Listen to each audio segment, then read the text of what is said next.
Hoy me gustaría hablar un poco acerca de Irán, porque Irán es un país bastante lejano y tiene una cultura bastante distinta y bastante chocante para la gente de Occidente. Otra de las razones es que muchas veces en los medios se habla de países de Oriente Medio y nos parecen que son todos lo mismo y hay bastante diferencia entre uno y otro. Bueno, eso uno ya se lo imagina, pero hasta que no conoce a una persona de ahí y le pregunta y se interesa, no se da cuenta exactamente de cuáles son las diferencias reales. Y no solo las diferencias, sino también las similitudes. Siempre se dice que, bueno, que la comunidad musulmana es muy complicada de integrar en lo que viene siendo Occidente, se forman guetos y todo ese tipo de cosas. Otro de los motivos por los que hablaré en particular es porque, bueno, mi padre militar, ha estado en distintas guerras en los países de por ahí y sobre todo yo tenía como un concepto muy general de Oriente Medio, pensaba que todo era lo mismo, Irak, Afganistán, Arabia Saudí, Irán, y es todo completamente distinto. Bueno, sobre todo desde el punto de vista iraní, porque he entrevistado un poco a una persona de Irán. Y nada, a esta persona la conocí en un concierto y bastante maja la verdad. Cuando me dijo de dónde era, mi cara fue como de sorpresa, en plan de, ¿qué haces aquí? No sé. Y bueno, sí, dicen que siempre les pasa lo mismo. En fin, en este vídeo hablaré de distintos tópicos, de distintos temas, entre ellos, por ejemplo, política o leyes o islam, y pondré enlaces directamente en la descripción del vídeo, yendo directamente a la parte en la que hablo, así es un poco más fácil. Y supongo que le preguntaré más cosas porque todavía tengo bastantes dudas. Después de preguntar algo siempre te quedan dudas y supongo que después editaré el vídeo y lo actualizaré. No quiero subir 200.000 vídeos de lo mismo para un trocito que añadiré sin más. En Irán tienen a un personaje llamado, lo tengo que leer porque si no, Khamenei, y es como una especie de líder supremo, bastante interesante. O sea, cuando estuve hablando con el chico este me dijo, sí, busca en Google líder supremo de Irán y te aparecerá. Y sí, efectivamente es considerado como un líder supremo y solamente por encima de él está Dios. Recuerda un poco al tema de los egipcios, que son como el faraón era como la representación de Dios. Y básicamente me dijeron que este tío hace lo que quiere, lo que le venga en gana. En plan de que hay una ley, que hay una persona que se la salta, le tienen que castigar, pues este tío puede, por ejemplo, indultar o todo este tipo de cosas. Ya desde el nombre de líder supremo de un país ya te puedes imaginar el significado. Estuve preguntando también sobre la presidencia y, y me dijeron que en Irán votan cada 4 años y bueno, mucha gente conocerá al pasado presidente de Irán, que es bastante famoso porque en una convención en la ONU creo que fue, dijo que en Irán no hay homosexuales.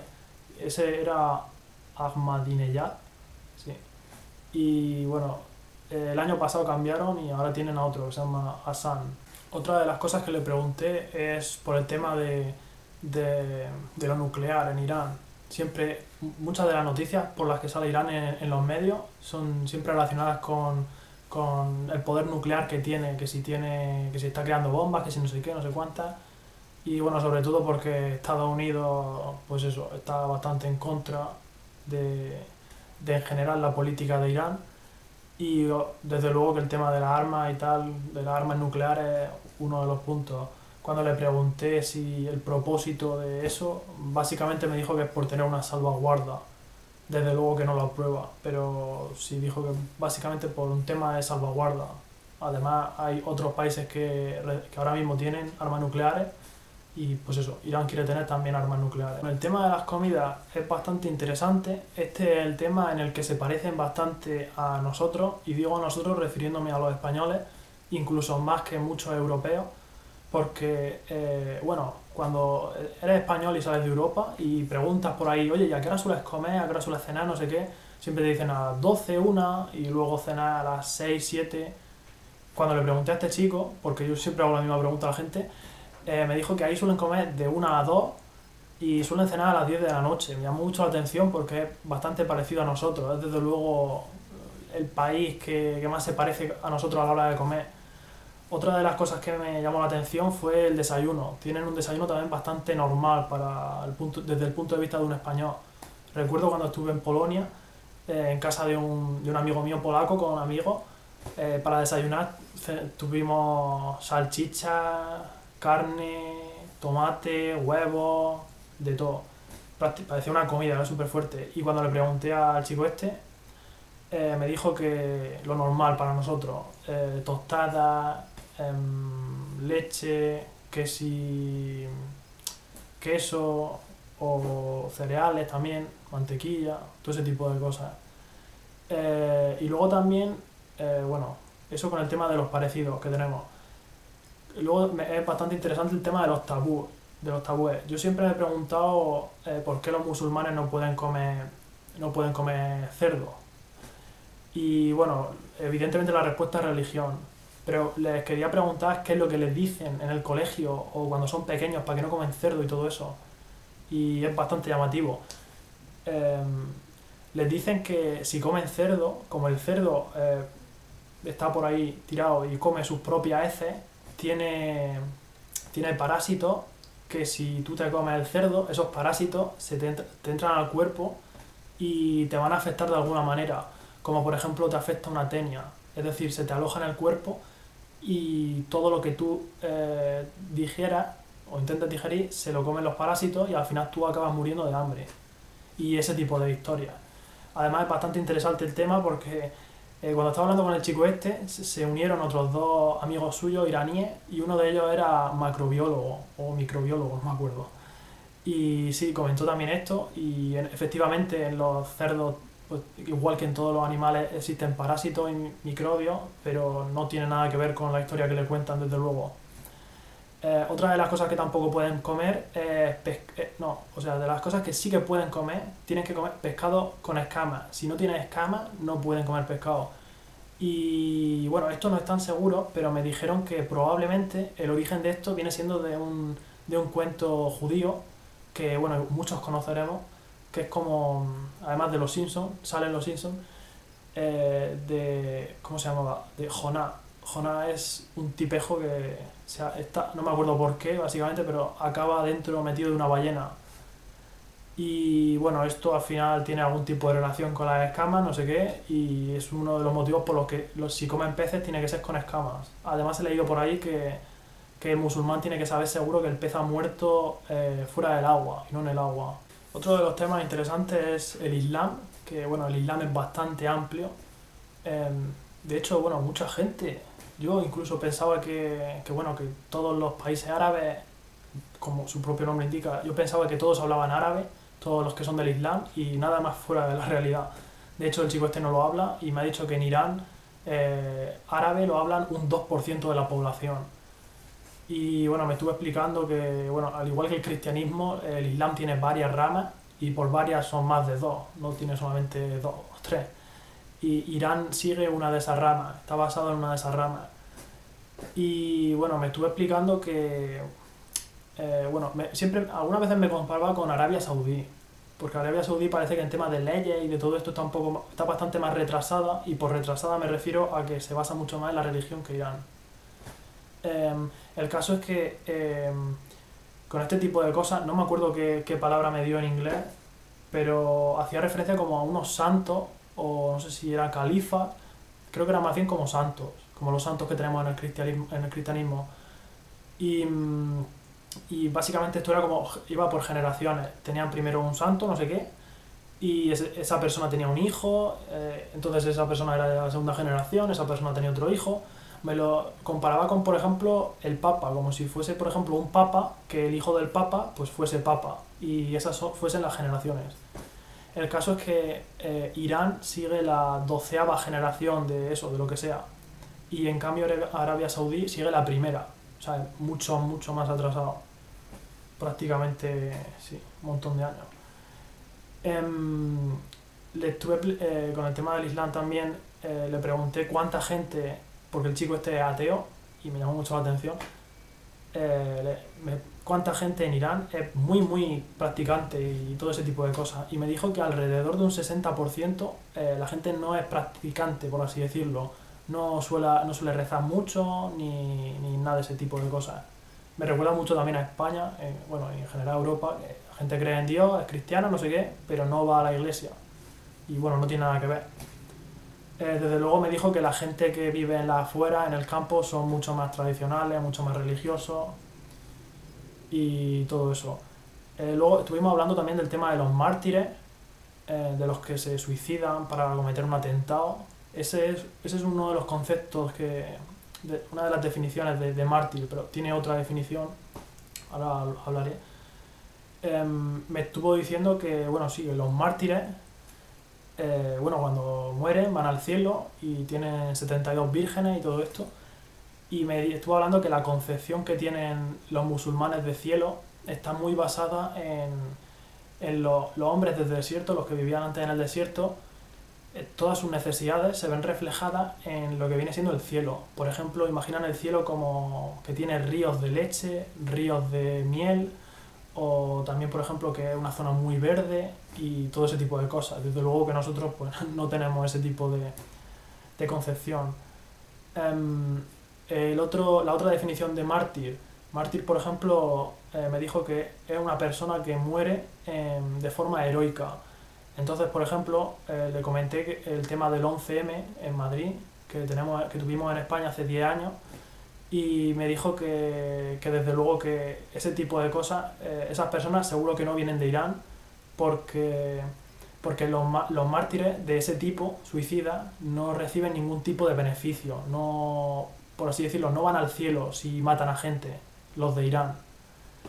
Eh, en cambio, los mártires, la definición de mártir de Irán se podría referir, por ejemplo, como me dijo él, a las personas que murieron de forma heroica en guerra, como por ejemplo en la guerra que tuvieron desde el 80 hasta el 88, en la que Irak intentó invadir Irán. Le pregunté también acerca de Irak, porque sí que sé que mi padre estuvo en Irak y tal, y mi padre pues conoce más Irak que yo, desde luego. Me gustaría también conocer un poco de la relación que tienen Irán e Irak.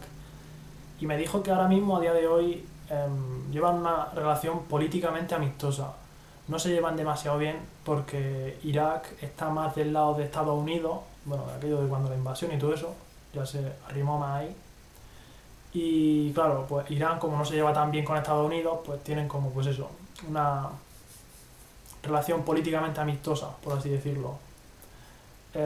Bueno, también tienen bastante odio histórico, un poco igual diría yo como los españoles y los franceses, porque hemos tenido guerras y es la misma razón por la que ellos tienen ese tipo de odio histórico. En su caso es mucho más reciente, porque bueno, en Irán hubo una cosa llamada Revolución Islámica, o no, Revolución Iraní, y, y eso fue hasta el 79.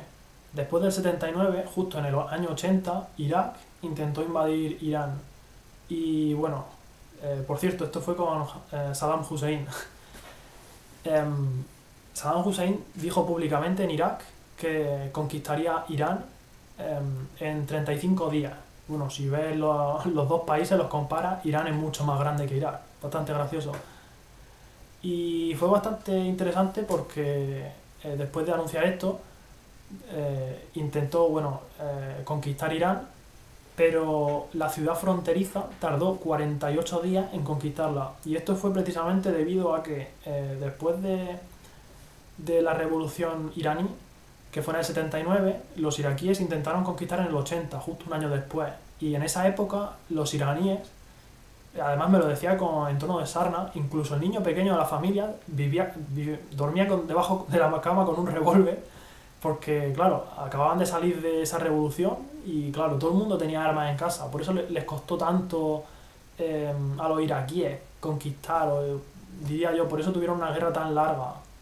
Claro, los iraquíes no se esperaban que los iraníes tuviesen armas y estuviesen tan preparados debido a la revolución que tuvieron antes. Estuvimos hablando también un poco de la gente. Normalmente cuando pensamos en un país islámico, pensamos mucho, cuando nos referimos a la gente, pensamos mucho en el tema religioso y no pensamos tampoco en la forma de ser de ellos y todo ese tipo de cosas. Y me llamó mucho la atención, la verdad. Bueno, por un lado le pregunté si, con el tema de los vecinos y de los estereotipos y todo eso, le pregunté si tenía algún estereotipo de España o en general de Europa y me dijo que no tienen estereotipos y desde luego malos. Solamente tienen estereotipos de los países con los que está lindando y son estereotipos malos, bueno, los llaman de muchas formas. En el caso de España, por ejemplo, sí que ellos sí que conocen bastante el fútbol, el tema del fútbol y algunos sitios así históricos. De hecho, el chico este es del Madrid y toda su familia es del Barcelona. Ah, o al revés, no, ni siquiera me acuerdo.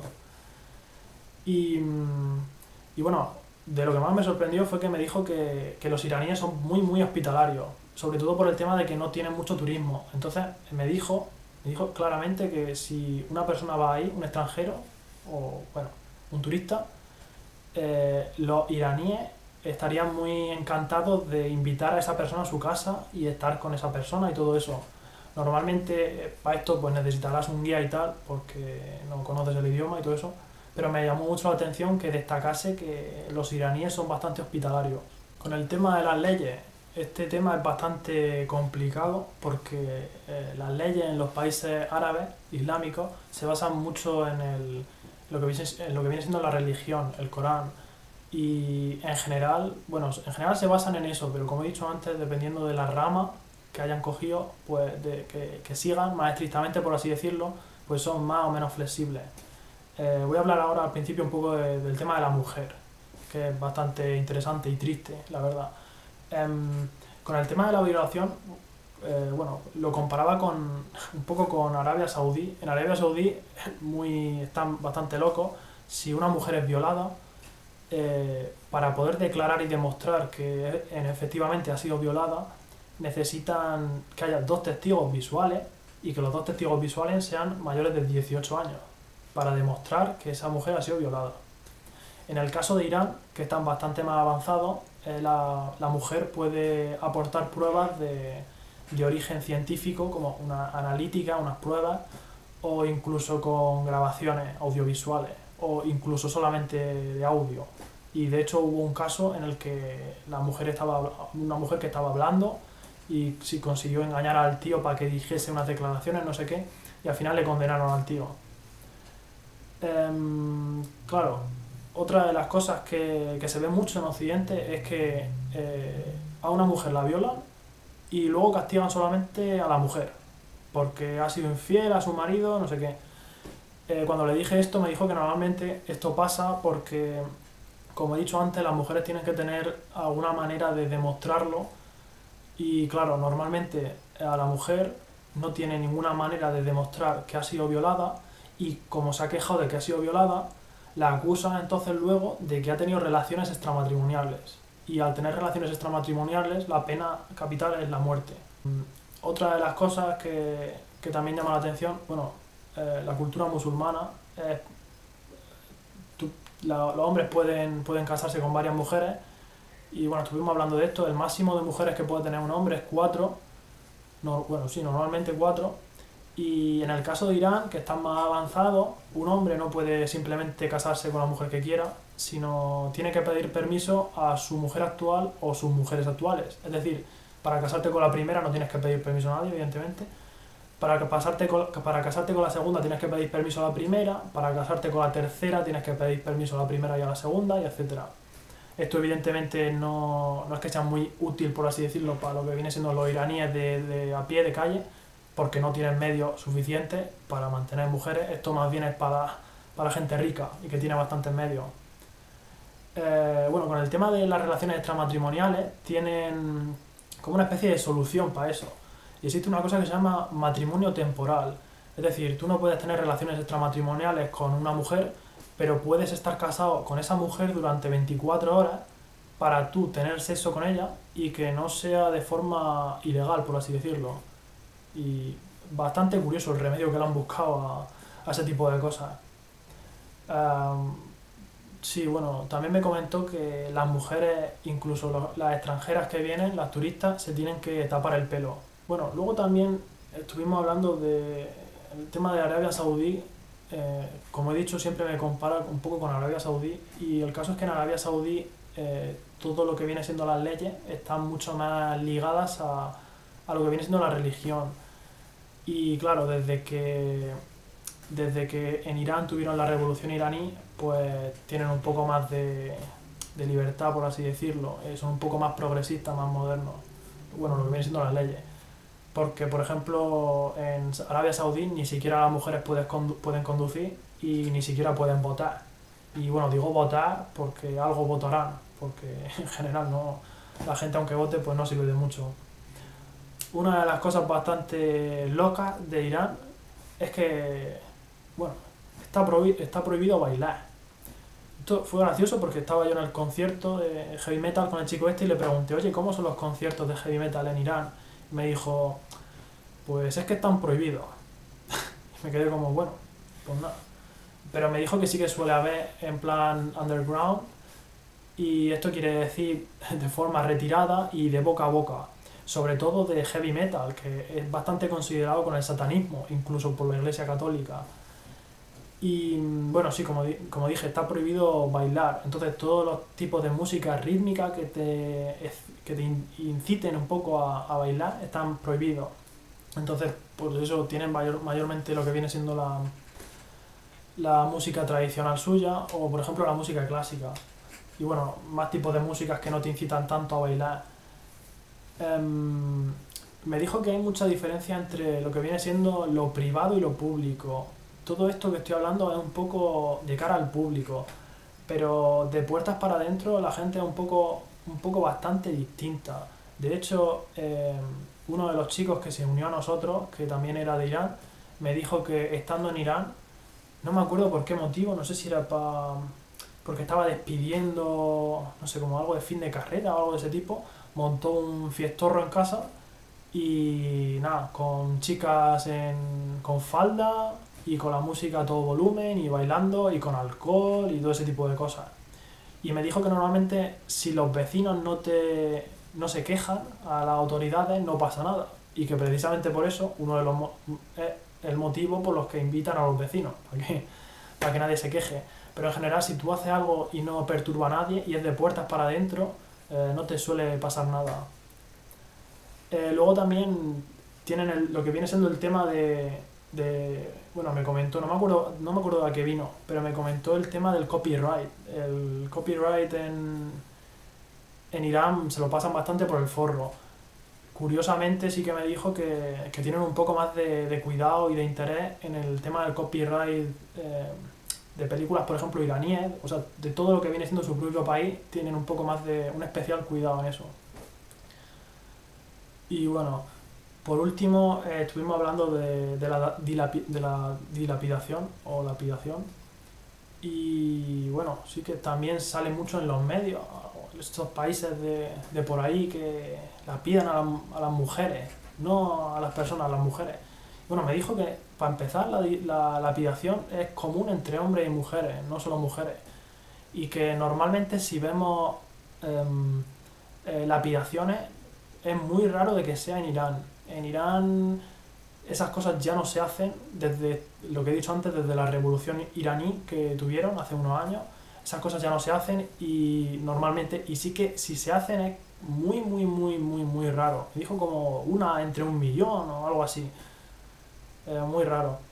Y bueno, para los que la gente no lo sepa, el procedimiento de lapidación básicamente consiste en que cavan un hoyo, meten a la persona en el hoyo hasta por aquí más o menos, diría yo, sobre todo que salga la cabeza afuera.